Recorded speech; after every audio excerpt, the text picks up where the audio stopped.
शक्तीला वंदन. आज 8 मार्च जागतिक महिला दिन. ही केवळ एक तारीख नाही, तर हा दिवस आहे स्त्री शक्तीचा, स्वाभिमानाचा आणि कर्तृत्वाचा उत्सव.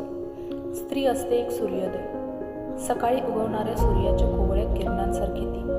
तिच्या अस्तित्वाने घर, समाज आणि संपूर्ण सृष्टीला नवचैतन्य देणारी. आईच्या स्वरूपात ती माईचा उबदार स्पर्श देते.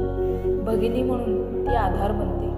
पत्नी म्हणून ती जीवनाचा सहवास देते. तर कन्येच्या रूपात ती भविष्यातील आशेचं किरण असते. स्त्री असते एक प्रवाह, नदीसारखी वाहणारी ती.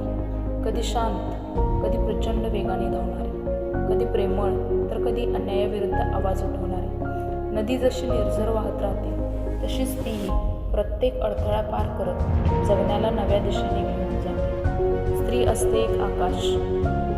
ज्याप्रमाणे आकाश कोणालाही अडवत नाही, तसेच तिचे विचारही असीम आहेत. कल्पना चावला, सुनीता विल्यम्स यासारख्या महिलांनी या आकाशात झेप घेतली, तर इंदिरा गांधी, प्रतिभा पाटील, निर्मला सीतारामन यांनी राजकारणात आपली वेगळी ओळख निर्माण केली. स्त्री असते एक प्रकाश. दीपासारखी ती उजळत राहते. तिच्या विचारांनी समाज उजळतो. तिच्या शिक्षणाने संस्कृती विकसित होते आणि तिच्या कष्टाने संपूर्ण कुटुंब घडते. सावित्रीबाई फुले, अहिल्याबाई होळकर, सिंधुताई सपकाळ, किरण बेदी, लता मंगेशकर यासारख्या अनेक महिलांनी या प्रकाशाची ज्योत अखंड तेवत ठेवली आहे. स्त्री असते एक प्रेरणा.